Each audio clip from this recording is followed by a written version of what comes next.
Hi students, this video presents different models of curriculum design. Curriculum design is a complex and systematic process. Curriculum design is a process which identifies the elements of the curriculum, states the relationships to each other, and indicates the principles of organization and the requirements of that organization for the administrative conditions under which it is to operate. A design of a course needs to be supported with and to make explicit a curriculum theory which establishes the sources to consider and the principles to apply. All curriculum designs endeavor to address four curriculum components. The first component is initiation of instruction or aims. The second one is to realize the set of aims and objectives of the particular course.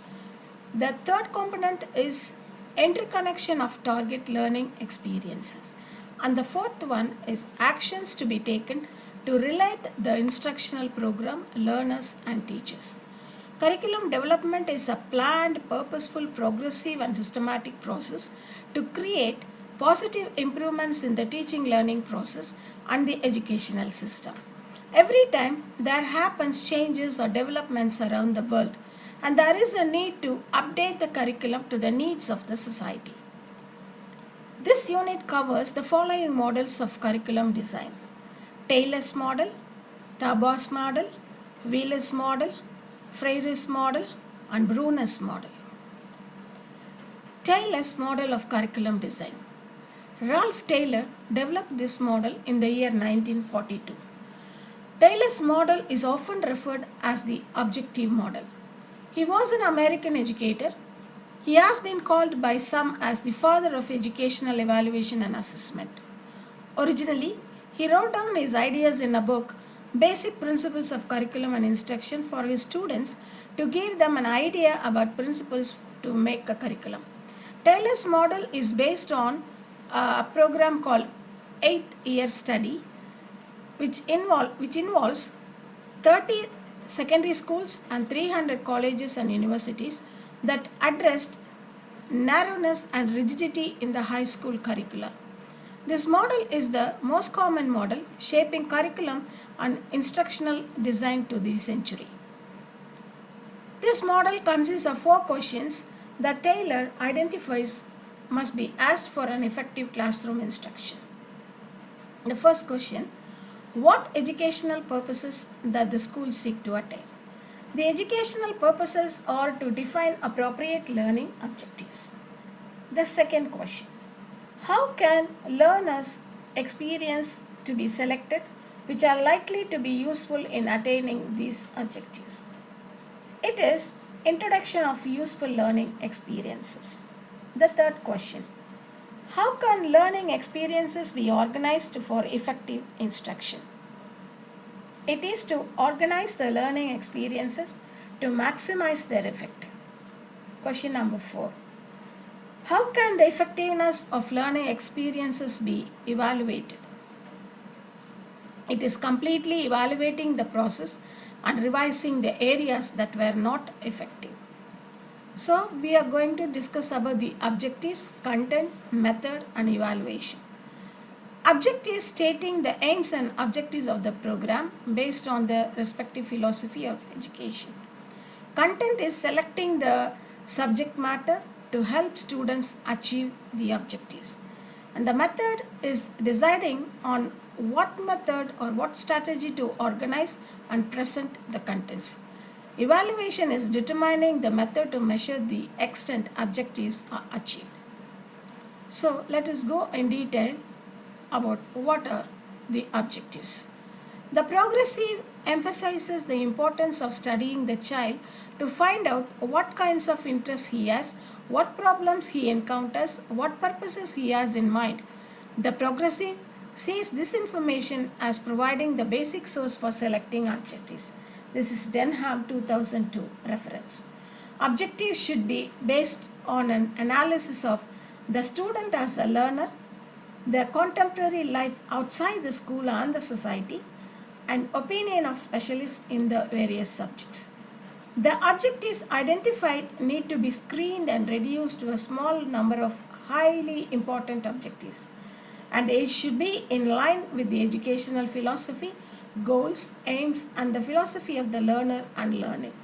And the objective should be specified precisely to indicate what is supposed to be learned to enable accurate assessment, and it specifies the changes to be brought about in and the students to show evidence of attainment of objectives. Content. Taylor believes that students learn through exploration. Like his mentor, John Dewey, Taylor believes teachers should encourage children to become actively engaged in discovering what the world is like. Denham 2002. Determine the contents or subject matter and learning experiences that might lead to the attainment of the stated objectives.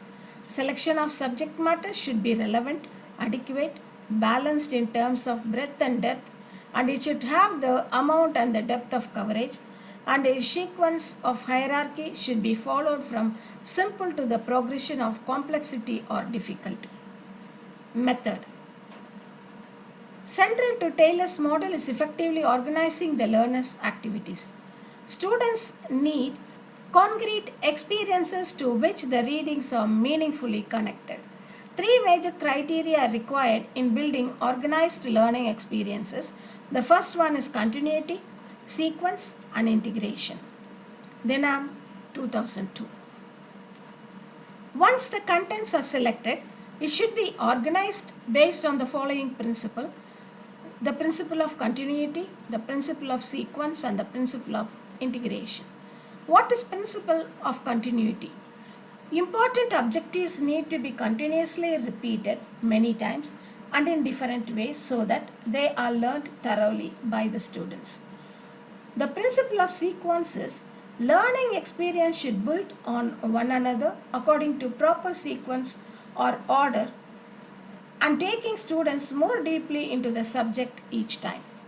Then principle of integration. Learning experiences need to be coherent and related to one another.